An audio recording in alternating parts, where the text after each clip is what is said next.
sorry for bursting in like this, but there's a very attractive man in reception, and he says he's here to fix the coffee machine.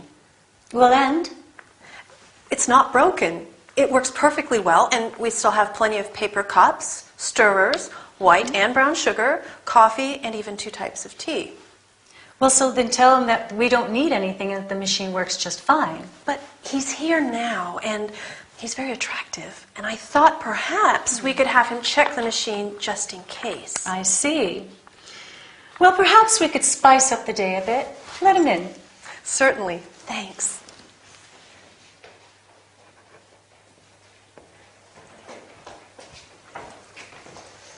This is Mrs. Cunningham, the boss. Good afternoon. Hi, Troy. Yeah, I'm here to repair the coffee machine. So Linda says. And where is it? We also have one of your vending machines with chocolates and biscuits. You see, Linda and I have a sweet tooth, but we also have certain dietary requirements. I see. Some of my clients are allergic to wheat, and some are vegans. Linda's a vegetarian, aren't you, Linda? Yes, I am. So, is it possible to have some wheat-free snacks and some that are suitable for vegans as well? Well, I'm not sure. I'm just a technician. I repair the machines. Well, perhaps we can have them send us a brochure with the products. Sure. And the coffee machine? No problem. It works just fine. But perhaps there is a small problem with the hot chocolate. It tends to be a bit watery. Is there any way to make it creamier? Let's have a look. Linda, why don't you show Troy where the machine is? Of course, Mrs. Cunningham.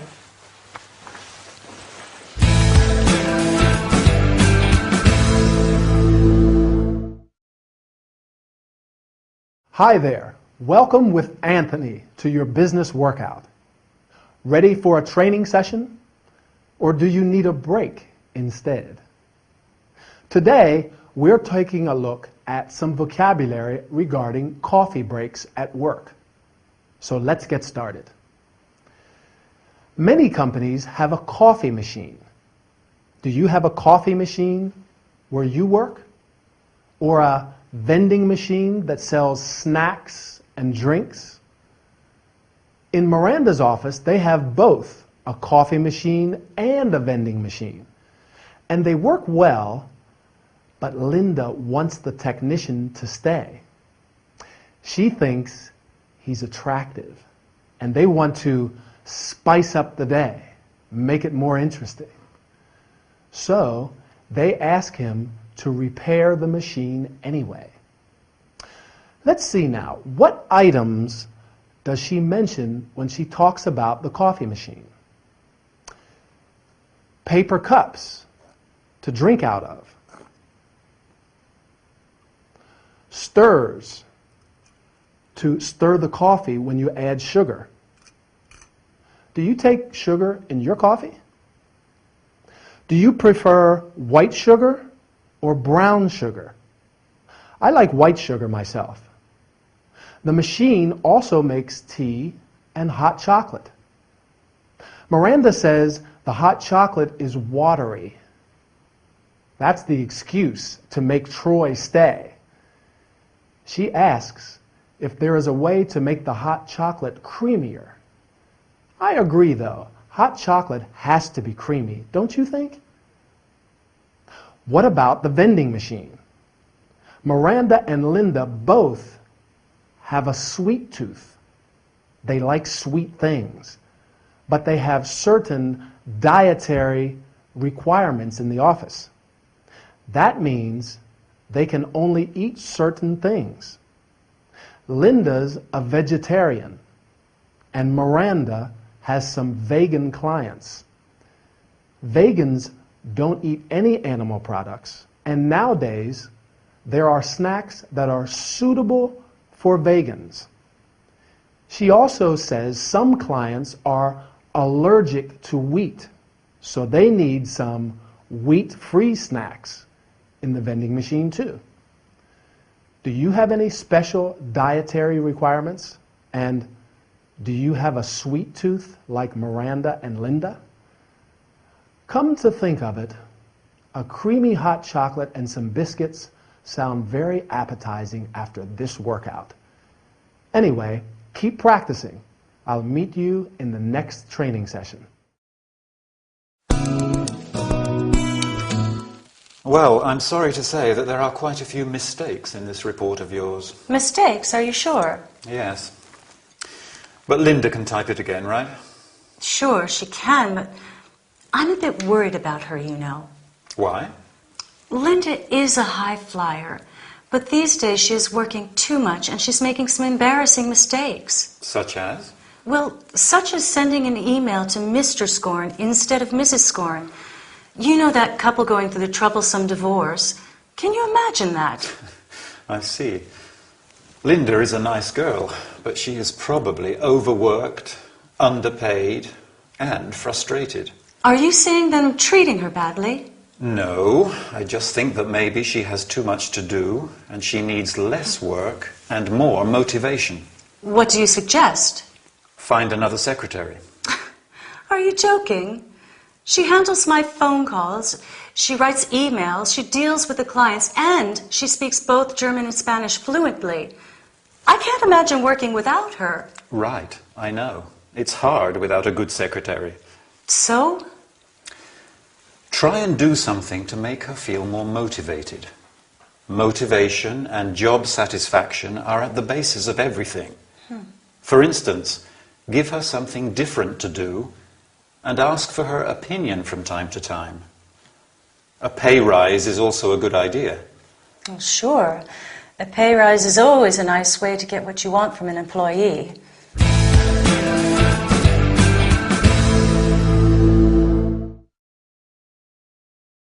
Hello and welcome to this business training session. Today we are talking about some terms related to job satisfaction. Quite an interesting subject, isn't it? Just like Linda, more and more people feel less motivated and frustrated at work. As you can see, Linda is not satisfied with her job. When we talk about job satisfaction, we mean the feeling of happiness and success a worker gets from his job. Job satisfaction is also related to motivation. People are motivated when they have an interest or ambition that makes them want to succeed. The reason Linda does not have this motivation is probably due to the fact that she is overworked, which means that she has too much work to do, and underpaid, that is, paid too little for the work she does. She is probably also frustrated. You feel frustrated when you are angry and depressed because you cannot get what you want. To solve these problems, Al says that you can do a number of things, including ask for a pay raise, which is an increase in the fixed amount of money you receive for your job. What about you? Do you feel that you have a satisfying job, or do you feel frustrated and not sufficiently motivated? Linda is a high flyer. A high flyer is a person who has a lot of ability and a strong desire to be successful. And because of this, people expect them to do a lot. Miranda says that Linda is snowed under with work. To be snowed under with something means to have so much work that you have problems doing it all. I'm afraid these are quite common problems for most working people, right? Linda can do some things well and some others badly. Well and badly are both adverbs of manner. An adverb of manner tells you how something happens or how we do something. Some other examples of adverbs of manner are quickly, terribly, fast, happily, come quickly, oh, I'm terribly sorry. Anyway, I'm terribly sorry that our time is up, so I will quickly say goodbye. See you next time for another workout.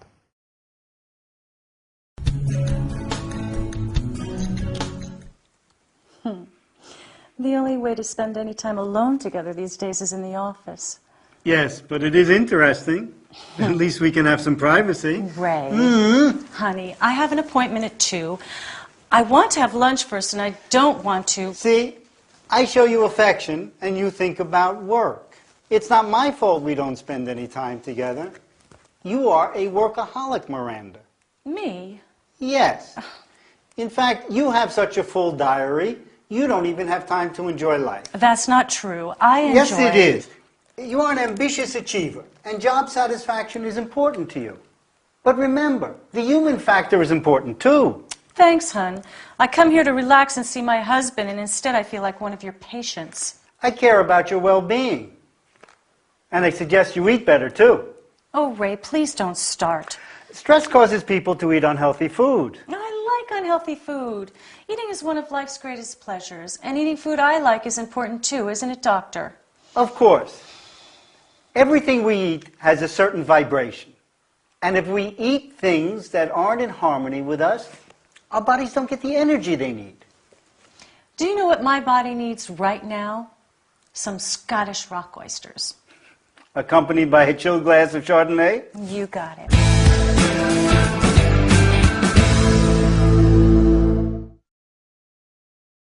Hello again. Time for our workout. We all know that our diet is very important, but I have to agree with Miranda. Eating is one of life's greatest pleasures, so we have to enjoy it too. Now to our health and body care session. Ray is a doctor, and he knows the benefits of a healthy diet and eating healthy food. That is food that's good for you and also gives you the energy you need for your busy lifestyle. Stress causes people to eat unhealthy food. So although it may be food we like and it lifts our morale, makes us feel good and relaxed, it can also have negative effects. Not only on our physical well-being, because it's not good for us, but it can have negative psychological effects as well. How many of us eat our favorite food like chips or cake and then feel guilty because we know it's bad for us and we shouldn't eat it, but we eat it anyway? I, for one, love fish and chips, but I know fried food is unhealthy. However, when I'm stressed or I don't have time to cook, I often have fish and chips for lunch and then feel very guilty because I know I shouldn't have eaten them. It's better to have a healthy chicken salad or even a sandwich.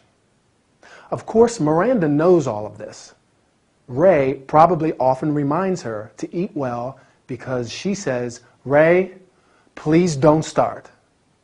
It seems as though she hears it a lot, but it's just because he loves her and cares about her well-being. She's certainly very busy. She has a full diary, lots of appointments and things to do.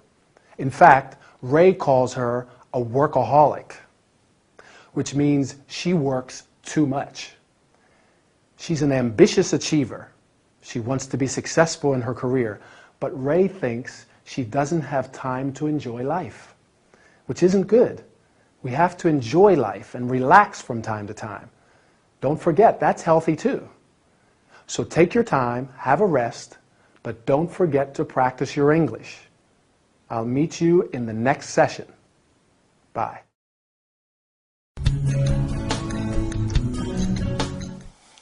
So, Linda, how do you feel? Not very well, actually. I'm under a lot of stress at the moment, and I'm always tired. But I can't sleep at night, so I'm even more tired the next day, and it's causing some problems at work. What kind of problems? I make a lot of silly mistakes. I do things like forget to call clients or wash the keyboard. It drives my boss crazy. Wash the keyboard? Yes, I know. I can't believe it myself. You're obviously a little absent-minded at the moment, Linda. A little. Is anything in particular worrying you, or is it just stress? Stress, I think. But now I'm also worried about my job, and that does not help me sleep at night either. What can you tell me about your health? I'm basically healthy. I get sick, but just a cold or the flu. And what can you tell me about your lifestyle? It's basically healthy too. Do you smoke? No, I don't. Drink? No thanks. No. Do you drink? Oh, no. Yes, well, not much. I have a few glasses of wine if I go out for dinner. Do you, or does anyone in your family have a history of alcohol abuse? No, why? Do you think I drink too much? Absolutely not. I don't even know how much you drink. Besides, I like drinking wine myself. It's just one of the questions I ask all my patients, nothing personal. Right. Do you mind if I ask you a few more questions? No. Sorry. I'm sorry. I'm usually a calm, easygoing person. I'm not always so edgy. Please go on. Do you practice any sports? I like going jogging in the morning, but I hate waking up early, so I rarely go. You mentioned your boss. What can you tell me about him? Her. She's a woman. We have quite a good rapport. I enjoy working for her. She's hardworking, but demanding. Actually, she can be a bit of a dictator at times. Sounds like someone I know. Really? Who? Oh, my wife, Miranda. She's a lawyer, too. Oh, my God. We're talking about the same person.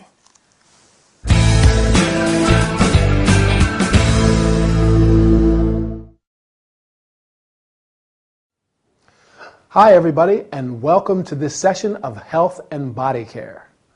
Today we're going to talk about stress and lifestyle.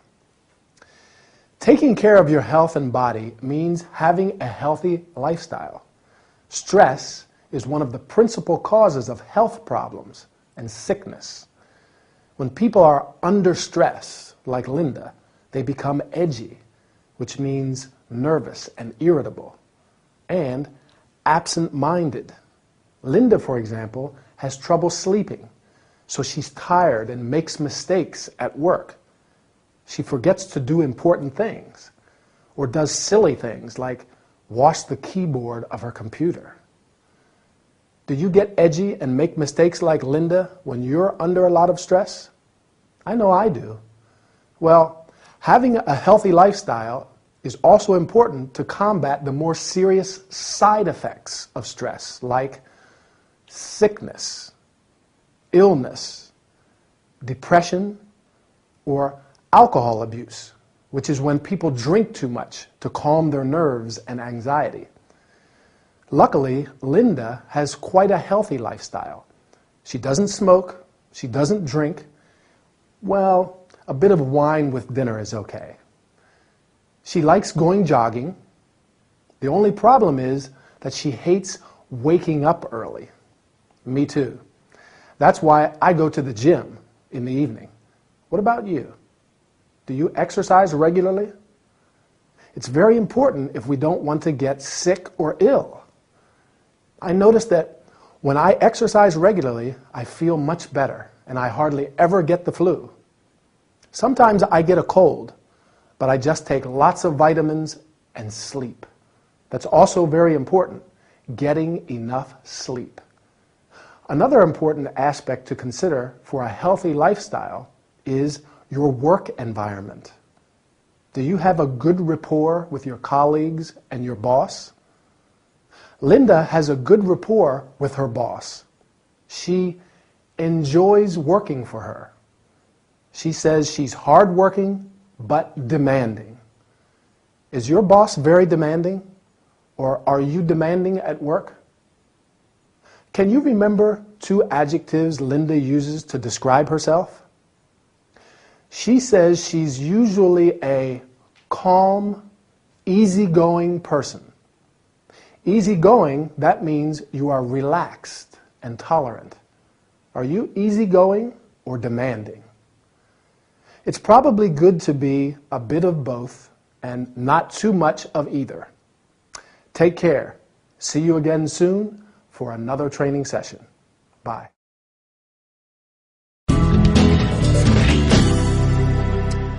I'm so hungry.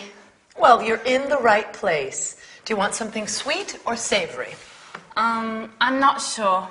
Oh, actually, no. I don't know. Something savory, just a sandwich. Okay. Ham and cheese or tuna? Not tuna. Ham and cheese sounds good. Or maybe something sweet. I don't know. Are you okay? Yes? Well, I'm a little nervous. I have a date. Oh, I see. Anyone I know? I don't think so. His name's Rick. He's from Ireland. I love Ireland. Irish people are so friendly and fun. Well, I like him. I'm sure. So do you want something sweet to pep you up? Oh, no. I haven't got time, Em. I have to meet him in 20 minutes. Oh, God, help. Calm down. You can't go on an empty stomach. Let me make you a quick snack to take away, and you can eat it on your way there. Okay, yes, you're right. So, tell me, what's he like? Handsome? Very. He's tall, average build. He's got dark hair and green eyes. He's very shy and extremely creative. He's an artist. Oh, sounds perfect. He is. Going away? Oh, I wish. I need a holiday, just to get away from it all. I'm tired of London. I'd like to go on a trip somewhere. To the seaside? Yes, a seaside holiday on a beautiful, deserted beach and sleep under the stars. Or even to the mountains and spend a week camping out in the wild. A trekking holiday? That's not very relaxing. But it's different. You don't have to take the bus and the tube and walk through busy streets. Even a sightseeing holiday sounds wonderful right now. Anything, just not here. Your sandwich is nearly ready. Would you like a quick glass of wine? A glass of wine, just what I need.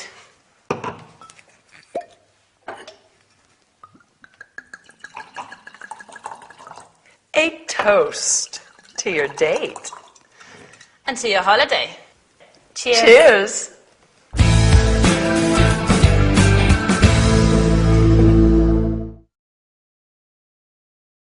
Welcome back. Ready to start working out? Great.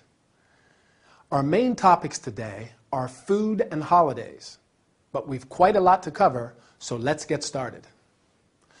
Did you see our episode? Sarah has a date with a handsome Irish boy, Rick, and she's very nervous, isn't she?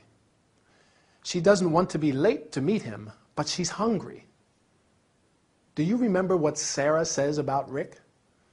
That he's shy and creative. Well, he is an artist after all. And to describe him physically, she says he's tall and average build, which means he's neither fat nor thin, and he's got dark hair and green eyes. Emily tells her that she can't go on an empty stomach without eating anything, so she prepares a quick snack for her to take away. But poor Sarah's so nervous that she can't even decide if she wants something sweet or savory. In the end, Emily prepares something savory, a ham and cheese sandwich to take away. While Sarah's dreaming about Rick, Emily is dreaming of a holiday. She wants to go on a trip somewhere because she's bored of London. Difficult to imagine someone being bored of London, but it happens when you live and work in a place for a long time. She wants to get away from it all. Do you ever feel like that? That you need a holiday and want to get away from it all, even just for a week? A seaside holiday on a beautiful deserted beach always sounds good when you want to relax. Emily talks about sleeping under the stars. Sounds romantic, doesn't it? To sleep in the open at night and just see the stars all around.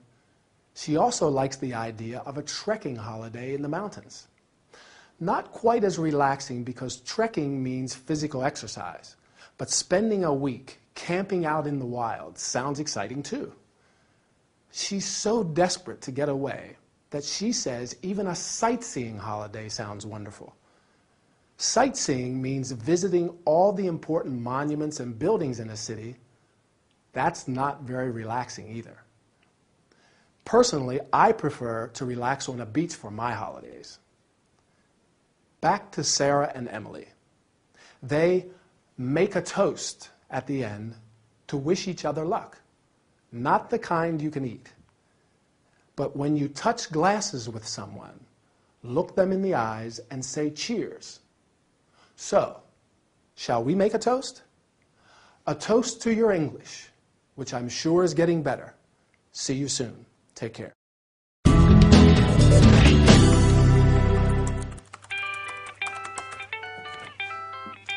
Lucille, how are you? I'm fine. A bit tired, maybe. This week we have a lot of work to do. You're right. I am overworked. And I need a break. Well, let me think about it. Thanks for calling. Bye.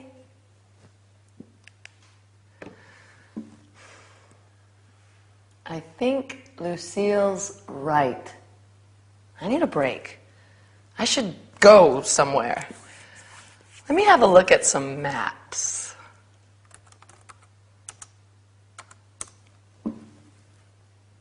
Russia. India. China. Japan. Don't know. Australia could be a good travel destination.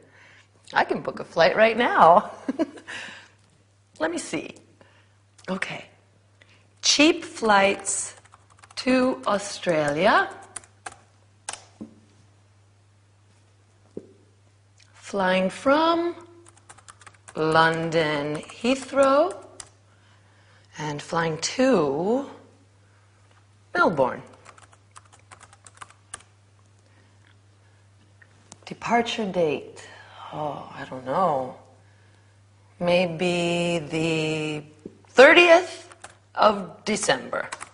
It's summertime over there. Maybe I can wear my bikini on New Year's Eve. Return date. 25 January. Passengers 1 adult, no children. Good. Search now. 1,300 pounds? Not so cheap. Let me see if taxes and fees are included. Still too expensive. Can't imagine the cost plus accommodations. What are some other options? Maybe a package tour is more convenient. Lucille may be able to give me some useful addresses. She always has to travel for her job. Lucille? Sorry, it's me again.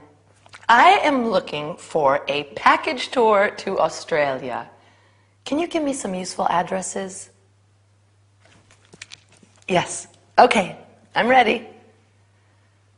www.globaltours.com www.adventuretours.com/packages. Oh, www.globaltours.com Backpackertour.com. Yes, thank you. Backpacking, I don't particularly like the idea of carrying a heavy weight on my back. Sleeping in a tent, eating beans for a week, fun? I don't think so. That's not my idea of a holiday. I'd rather stay at home.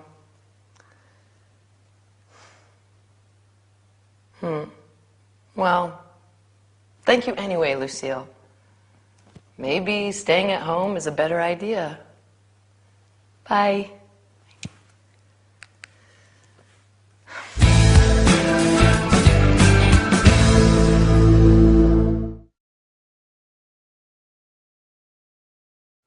Hi, and welcome to our travel and entertainment session. Today, we're going to talk about booking flights, organizing holidays, and how to find good travel options on the internet. Just like most of us, Emily is overworked, which means that she has too much work to do and needs a break. That is a short period of rest. First, you have to decide on your travel destination. Then, just like Emily, you can search the internet for cheap or low-cost flights. When searching the internet, you can either type in what you are looking for or use a specific internet address. When it's a www. Internet address, you say www.globaltours.com or www.adventuretours.com/packages, for example. After opening a web page, you must insert the information required.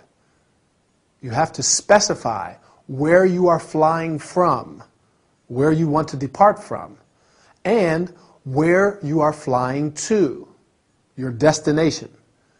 You must also indicate your departure and return dates. That is, when you want to leave and when you want to come back. Finally, you have to specify the number of passengers, how many of you want to go, and how many of you are adults and how many are children. When you click on the search button, you see the available flights and what the flight fares are. That is, the money you have to pay for the flight. It is a good idea to check if the taxes and fees are included. That is, extra money that you pay for rights and services. Emily thinks that the flight is too expensive because she knows that she has to find accommodation too. Accommodation means a place to stay, such as a hotel, a hostel, a bed and breakfast. Instead of organizing everything by yourself, you may consider a package tour or holiday tour. This is a holiday or tour where the travel, the accommodation, and sometimes the meals are all included in the price, and you pay before you go. One option is a backpacking tour, which means going on a long-distance trip, carrying your clothes, food, etc. in a backpack. This is obviously for young and adventurous people, and Emily does not seem particularly interested. Well, to tell you the truth, I do not feel particularly attracted by the idea of carrying a heavy backpack all the time. But my friend says that it is an unforgettable experience. What do you think? Well, our time is over. Keep practicing your English, and I'll meet you in the next training session. See you soon.